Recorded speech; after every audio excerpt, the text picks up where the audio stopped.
Anybody have a hint what the topic is today?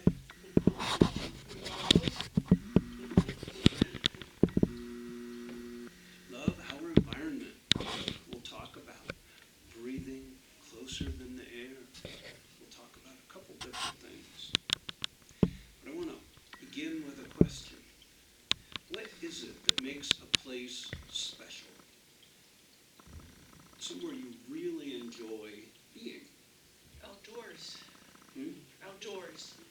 We each have our favorite places, like mountains, beaches. Some of us even love cities. I'm not one of them. But there's always something unique about those places that makes it special. This place, it's each of us that makes it special. But I have many favorite places, and one of them is Navajo Lake in Utah. Anybody ever been there? Nope. The lake is man-made, and it's very pretty, but it's small. But the real attraction is on the west side of the lake. It's an entire forest of aspen trees. It's one of the largest stand of aspen that I know of, and I feel like it's a magical place. Topic today is love in action, with the value, ensure the stewardship of our planet. Outline submitted by Reverend Tony Niamik. That's all I know. The book of the month is Spiritual Ecology, the Cry of the Earth. Back to the aspen. When I'm walking in that aspen forest, touching them, listening to the creak and sway in the wind, you can feel the connectedness. Above ground, aspen grow as individual trees. But below ground, they're one interconnected set of roots. They're the most expansive growth of trees that share a common root system. That means they're one living organism and one living community at the same time. So when I'm hiking into the grove, I was there with a friend once, and we sat on a ledge above the lake. We just sat. We were actually waiting to see the deer come out. But it was so quiet. We could feel the entire grove sway in unison, like one timeless aspen, and yet as 1,000 separate trees hanging on the side of a mountain in Utah. You could almost feel them breathing in unison. I feel there's a paradox of the aspen trees that kind of waits for the discovery of our interdependence, being who we are and staying connected to everyone else. As we walked back to the car that one day, my friend said, there's a community already existing underground that's growing us into being. Pretty profound. Of course, they were a practitioner in this. So from our teaching, there is one that expresses itself in the multiplicity of forms, each one here on purpose, and yet an integral part of the whole. Within the one, there's multiplicity, diversity of form, yet it's all interconnected. But it's so easy to pull away from that sense of connection. We disconnect. We do this through our allowing ourselves to constantly be busy, feel there's not enough time, enough energy. We don't have enough money. We have to worry about our careers. Well,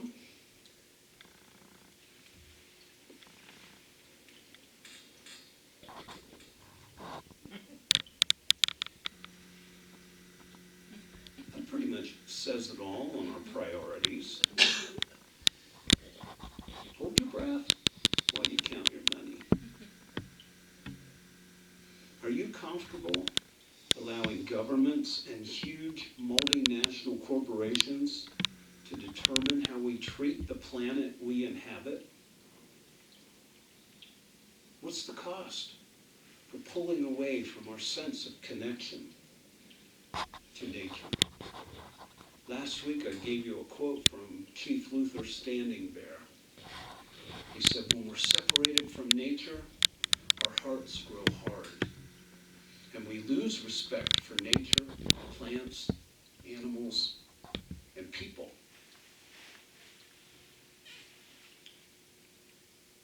I want to give you a quote from the Vietnamese Buddhist monk Thich Nhat Hanh. Did I get that right, sir? Close enough? Okay. When we recognize the virtues, the talent, the beauty of Mother Earth, something is born within us.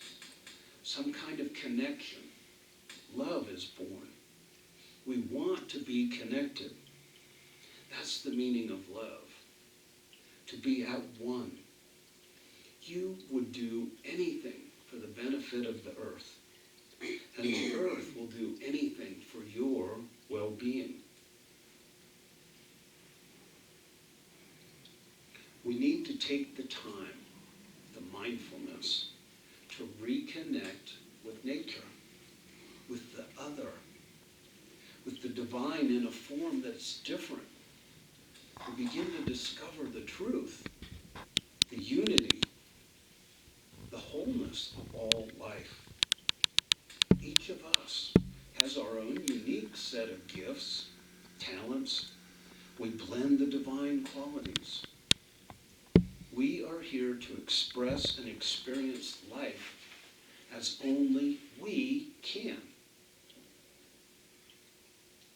So the question becomes, if I could access all the power that there is for me coming through the web of life, the one thing I would do for the sake of my world is,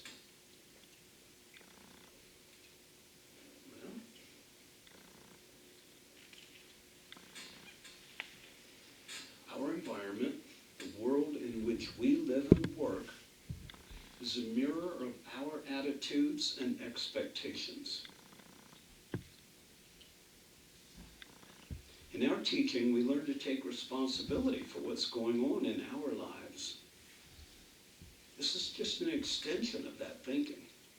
The world, including our environment, is a mirror of our attitude and expectations. So what attitudes do we have about the world, the environment?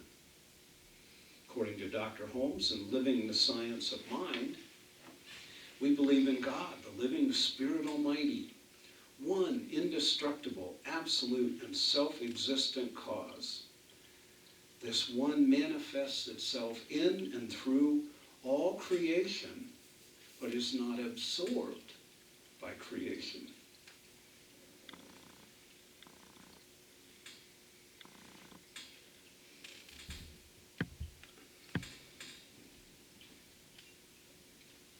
There's no such thing as a way. In all the universe, there's no such thing as a way. When we throw anything away, it must go somewhere.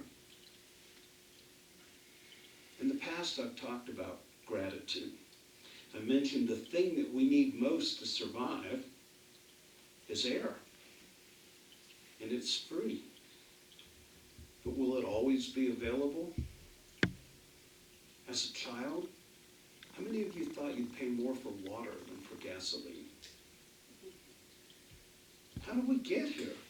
What is our attitude surrounding all of this?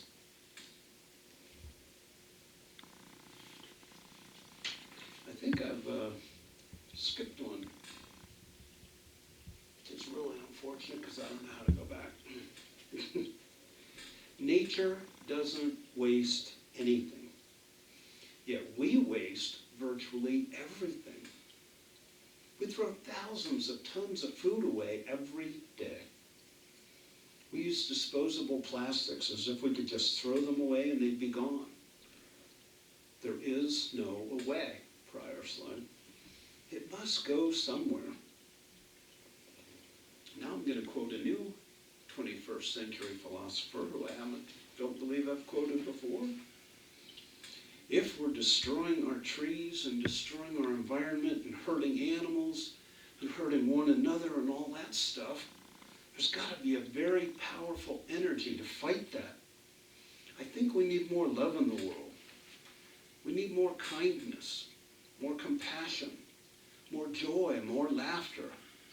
I definitely want to contribute to that, said Ellen DeGeneres, who has personally funded a school in Africa to teach young girls at no cost. This slide. So the Dalai Lama tells us that a clean environment is a human right, like any other. Sooner or later, we have to recognize that Gaia, the earth, has rights too. Has the right to live without pollution. Mankind must know that human beings cannot live without Mother Earth. That the planet can live without human beings. In fact, if all mankind were to disappear, the world would regenerate back to the rich state of equilibrium that existed 10,000 years ago. If insects were to vanish, the environment would collapse into chaos. So who's more important? We've all heard stories about the threats to bees and bats. We don't even know what's going on in the ocean. But there's a lot going on. The slide I missed was about the pollution of the air and the water.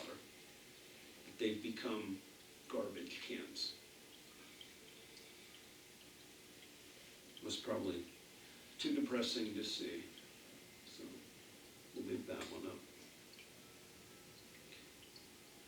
Deepak Chopra had this to say: New Age values are conscious evolution, a non-sectarian society, a non-military culture, global sharing, healing the environment, sustainable economies, self-determination, social justice, economic empowerment of the poor, love, compassion, and action, going beyond religious fundamentalism, going beyond nationalism, extreme nationalism culture. That was Deepak Chopra. Dr. Ernest Holmes in Creative Mind: we must get the perfect vision, the perfect conception. We must enlarge our thought until it realizes all good. Then we must swing right out and use this almighty power for definitive purposes.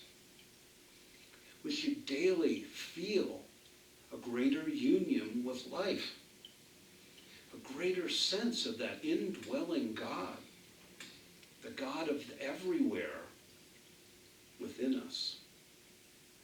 The God of everywhere within us. So where are we throwing that trash that God is not? There is no way.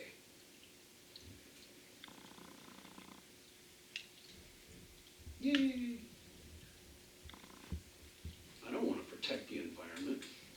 I want to create a world where the environment doesn't need protection from people.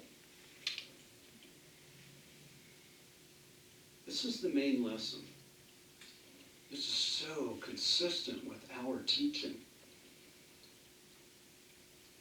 Let's create a world that works for everyone and everything. We shouldn't need experts to tell us to care for the one thing that keeps us alive, should we? On Big Bang Theory, the character Raj made fun of the Americans for needing Smokey the Bear to tell them not to have not to start forest fires. And then they found out that in India, they have something that tells them to not play with cobras. And they were like, oh, isn't that too obvious? Isn't this too obvious? This is where we live. And the air and the water are being destroyed. It's only through higher consciousness can we create this world where the environment doesn't need protection from us. The book Spiritual Ecology, which is the book of the month. We must shift the focus of our energy from our heads to our hearts, where we can listen to this wisdom. We must call in and surrender to the power of Spirit, the divine, Source, God, the goddess to open the doorway for true healing to occur. We must surrender to the power of love. That's in the book, but it's a quote from a lady named Sandra Ingerman. Another quote within the book of another person, Eleanor O. Hanlon. Sacredness is inherent in the very essence of life, and the multiple patterns of it arising. Sacredness is the radiant expansion of the heart, the devotion to life that rises in contemplation of the inexhaustible mystery that is unity in diversity, the one manifesting through the whole of creation. Back to Dr. Holmes. Learn then how to appreciate nature and nature's God. Spend time in the out of doors. Look up at the trees. Look up at the stars. Let them be your companions. Tread the pathless ways of the trees and the giant forests, and seek God in everything that you look upon. The God of everywhere. The God everywhere. That's the theme with Dr. Holmes. So how do we do this? Many of us prefer to be outdoors. When we're mindful, being outdoors or even indoors, we can appreciate nature. Look at the beautiful plants, so beautifully maintained by our Sharon. Feeling the beauty, the love of these plants that we have in here, that can bring us into coherent with that vibration of love, of nature. When you're outside, notice where nature shows up. A blade of grass growing through a sidewalk, a bird singing in a tree, clouds moving across the sky, the light filtering through the trees, illuminating and shading the leaves, multiple shades, especially in the fall, green, gold, red. Take time to share a meal with someone else without distractions. Listen. Offer of yourself, your time, your energy. That puts you in alignment. Walk at night, gazing at the stars. Or look out the window and gaze at the stars. But notice the immensity of the big sky. In Pennsylvania, you don't have the big sky. You have to notice the trees because you can't see the sky. You're living in an Appalachian version of the jungle. But it's beautiful. Before you eat a meal, take time to appreciate what that means. First, you're not going hungry. Appreciate that. If you're having a peanut butter jelly sandwich, think about what went into it. Bread came from wheat, usually. Oat, something. came from sunshine, came from rain, came from earth, mineral, came from seed, a farmer, a picker, a processor, a trucker, and that doesn't even count the peanut growers.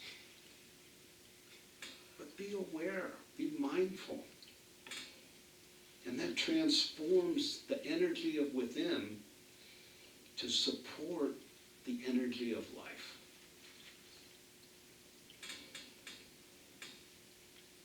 It's time to step up in greater ways than we've done, to heal from the inside out as we come together to create the world that works for everyone. We are part of the largest movement in the history of the world. There's no leaders, there's no armies, no male domination, yet the movement is completely grassroots in origin. Right now, we can join that movement, the movement to make a difference to our environment. The CSL motto is to make a world that works for everyone.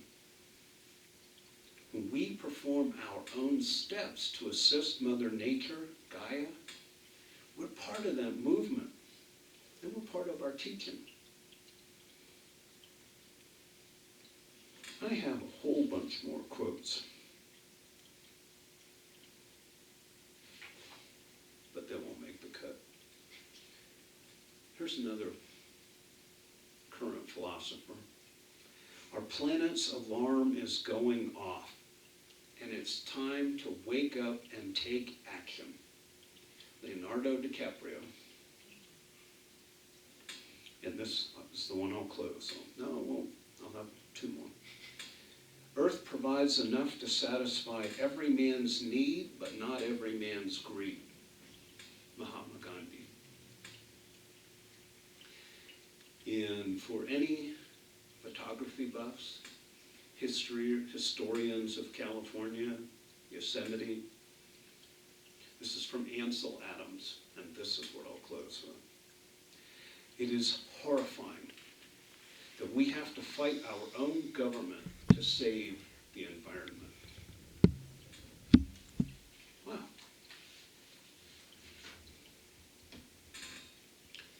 So, I will close with an affirmation.